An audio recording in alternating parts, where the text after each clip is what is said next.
नमस्कार। आज हम शरद पूर्णिमा क्यों मनाई जाती है इसके बारे में जानेंगे। अश्विन शुक्ल पक्ष के शुक्ल पक्ष की पूर्णिमा शरद पूर्णिमा कहलाती है। शरद पूर्णिमा की रात्रि में चंद्रमा की चांदनी में अमृत का निवास माना गया है। इसलिए इस दिन चंद्रमा की किरणों से अमृत तत्व और आरोग्यता की प्राप्ति बहुत आसानी से हो जाती है।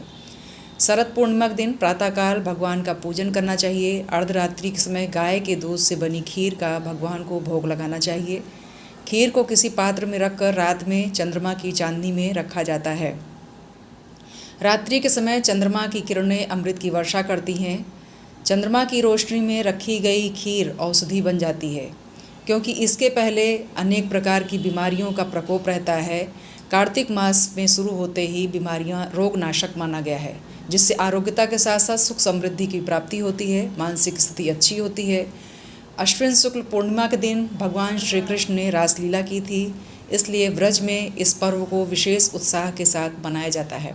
इसे रासोत्सव भी कहते हैं।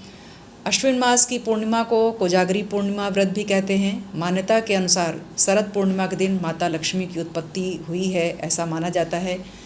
शरद पूर्णिमा की रात भगवती महालक्ष्मी रात्रि में ये देखने के लिए घूमती हैं कि कौन जाग रहा है। रात्रि जागरण का विधान है, इसलिए इसका नाम कोजागर व्रत भी पड़ा है, कोजागर भी कहते हैं।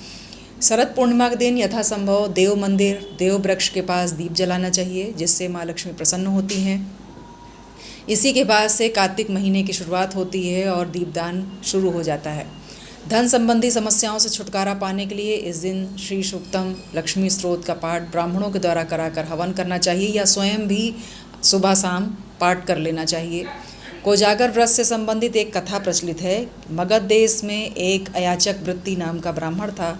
उसकी पत्नी चंडी अति कर्कशा थी, बहुत कुरस मिजाज की थी। वह ब्राह्मण को रोज़ ताने देती थी कि मैं किस दरिद्र के घर आ गई।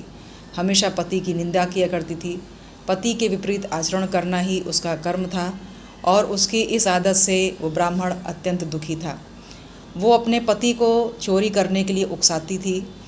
एक बार श्राद्ध के समय उसने पिंडों को उठाकर कुएं में फेंक दिया, जिससे ब्राह्मण बहुत दुखी हुआ और वो जंगल में चला गया, जहाँ उसे नाग कन्याएं मिली। उस दिन अश्विन मास की पूर्णिमा थी।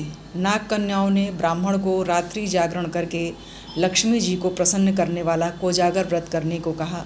कोजागर व्रत के प्रभाव से ब्राह्मण के पास अतुल धन संपत्ति हो गई।